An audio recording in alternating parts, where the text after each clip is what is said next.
ഭാരതത്തിലെത്തിയ Russian president Vladimir പുടിനും പ്രധാനമന്ത്രി നരേന്ദ്രമോദിയും തമ്മിലുള്ള ഉഭയകക്ഷി ചർച്ച ഹൈദരാബാദ് ഹൌസിൽ തുടരുകയാണ്.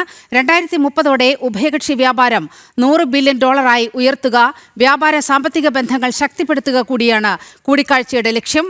വാർത്തയുടെ വിവരങ്ങളുമായി എസ് ശ്രീകാന്ത് ഡൽഹിയിൽ നിന്നും ചേരുന്നുണ്ട്. ശ്രീകാന്ത്, ലോകം ഉറ്റുനോക്കുന്ന ഒരു കൂടിക്കാഴ്ച ആണ് ഹൈദരാബാദ് ഹൌസിൽ പുരോഗമിക്കുന്നത്. ഈ കൂടിക്കാഴ്ചയ്ക്ക് ശേഷം എന്തെല്ലാം കാര്യങ്ങളിലാണ് വളരെ നിർണായകമായ തീരുമാനങ്ങൾ വരാൻ പോകുന്നത്? നീലിമ, ഏറ്റവും പ്രധാനപ്പെട്ട കാര്യം, ഈ കൂടിക്കാഴ്ച തുടങ്ങിയപ്പോൾ തന്നെ പ്രധാനമന്ത്രി നരേന്ദ്രമോദി റഷ്യൻ പ്രസിഡന്റ് വ്ളാദിമിർ പുടിനോട് പറഞ്ഞ കാര്യം അത് യുക്രൈൻ റഷ്യ യുദ്ധത്തെക്കുറിച്ചാണ്. ഇന്ത്യ നിഷ്പക്ഷ നിലപാടല്ല ഇക്കാര്യത്തിൽ എടുക്കുന്നത്. ഇന്ത്യ സമാധാനത്തിന്റെ ഭാഗത്താണ് ഇന്ത്യ നിൽക്കുന്നത് എന്ന് റഷ്യൻ പ്രസിഡന്റിനോട് പറഞ്ഞു. യുദ്ധം സമാധാനപരമായി ഇത് അവസാനിപ്പിക്കുന്നതിന് വേണ്ടി, എത്രയും വേഗം അവസാനിപ്പിക്കുന്നതിനും സമാധാനം പുനഃസ്ഥാപിക്കുന്നതിനും വേണ്ടി ഇടപെടൽ വേണം എന്ന് ആവശ്യപ്പെടുകയും ചെയ്തിട്ടുണ്ട്. എന്തായാലും അക്കാര്യത്തിൽ ഇടപെടൽ ഉണ്ടാകും എന്ന് റഷ്യൻ പ്രസിഡന്റ് വ്ളാദിമിർ പുടിൻ ഉറപ്പു നൽകുകയും ചെയ്തു. അതായത് ഈ ലോകം ഉറ്റുനോക്കുന്ന, അമേരിക്ക ഇടപെട്ടിട്ട് പോലും പരിഹരിക്കാൻ കഴിയാത്ത പ്രശ്നമായ യുക്രൈൻ യുദ്ധത്തിന് ഇന്ത്യ മുന്നിട്ടിറങ്ങുന്നു സമാധാന ദൗത്യവുമായി എന്നുള്ളതാണ് ഇതിലെ ഏറ്റവും പ്രധാനപ്പെട്ട ഒരു സംഭവം ചൂണ്ടിക്കാണിക്കാനുള്ളത്. കാരണം ഇന്ത്യയുടെ ഭാഗത്തു നിന്നുള്ള ഇടപെടലിനെ വലിയ പ്രതീക്ഷയോടെയാണ് ലോകരാജ്യങ്ങളും കാണുന്നത്. കാരണം സുഹൃത്തുക്കളാണ് ഈ രണ്ട് രാജ്യങ്ങളും. അതിനാൽ തന്നെ കൃത്യമായ പരിഹാരം ചർച്ചകളിലൂടെ ഉണ്ടാകും എന്ന് കരുതുന്നു. രണ്ടാമത്തെ കാര്യം, വ്യാപാര, പ്രതിരോധ, ഊർജ മേഖലയിലെ ചർച്ചകളും കൂടിക്കാഴ്ചകളും കരാറുകളുമാണ്. റഷ്യയുമായി ഇത്തരത്തിലുള്ള കരാറുകളും കൂടിക്കാഴ്ചകളും ഈ കൂടിക്കാഴ്ചയിൽ അത്തരം കരാറുകൾ ഒപ്പിടും എന്നാണ് പ്രതീക്ഷിക്കുന്നത്. S-400 വാങ്ങുന്നതിനും കൂടുതൽ എണ്ണ ഇറക്കുമതി ചെയ്യുന്നതുമായി ബന്ധപ്പെട്ട ചർച്ചകൾ, വ്യാപാര വാണിജ്യ മേഖലയിലുള്ള പുതിയ കരാറുകൾ ഒക്കെ തന്നെ ഒപ്പിടാനുണ്ടാകും.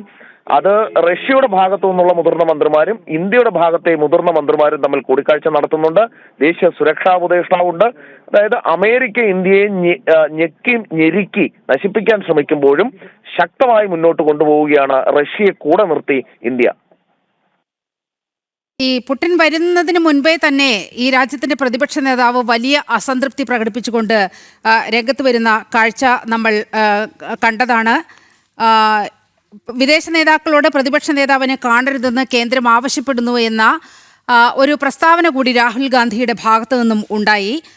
അപ്പോൾ ഈ രാജ്യം ലോകത്തിന് മുന്നിൽ തലയെടുപ്പോടെ നിൽക്കുന്നത് ഒരു തരത്തിലും സഹിക്കാൻ കഴിയാത്ത ഒരു അസഹിഷ്ണുത പ്രതിപക്ഷ നേതാവിന്റെ ഭാഗത്തു നിന്ന് ഉണ്ടാകുകയാണ്.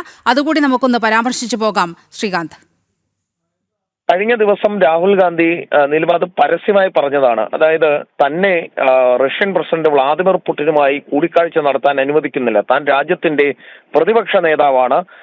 തനിക്ക് രാജ്യത്തിന്റെ കാര്യത്തിൽ സംസാരിക്കാൻ തനിക്ക് അവസരം നൽകണം എന്നുള്ള ഒരു ആവശ്യം അദ്ദേഹം മുന്നോട്ട് വെച്ചിരുന്നു. പക്ഷേ രാഹുൽ ഗാന്ധിയുടെ പ്രവർത്തനം മുഖവിലക്കെടുക്കുകയാണെങ്കിൽ അദ്ദേഹം രാജ്യത്തിന് അനുകൂലമായി ഒരു വാക്കുപോലും സംസാരിക്കാനിടയില്ല എന്ന ഉത്തമ ബോധ്യം സർക്കാരിനുണ്ട്.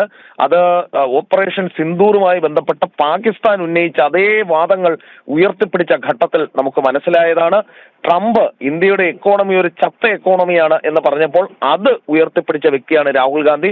അങ്ങനെ രാജ്യത്തിന്റെ ശത്രുക്കൾ എന്താണോ പറയുന്നത് അത് ഏറ്റെടുക്കുന്ന രാഹുൽ ഗാന്ധിയെ പുടിനെ പോലെ ഒരു രാഷ്ട്ര നേതാവ് സന്ദർശനത്തിനെത്തുമ്പോൾ സംസാരിക്കാൻ അനുവദിക്കുന്നത് രാജ്യ താൽപര്യത്തിന് വിരുദ്ധമാകും എന്ന കണ്ടെത്തലിന്റെ കൂടി അടിസ്ഥാനത്തിലാണ് നോ പറഞ്ഞത്. ശ്രീകാന്ത്, വളരെ ആകാംക്ഷയോടെ ലോകം ഉറ്റുനോക്കുന്ന ഒരു കൂടിക്കാഴ്ച ഹൈദരാബാദ് ഹൌസിൽ പുരോഗമിക്കുകയാണ്. ശ്രീകാന്താണ് വാർത്തയുടെ വിശദാംശങ്ങൾ പങ്കുവച്ചത്.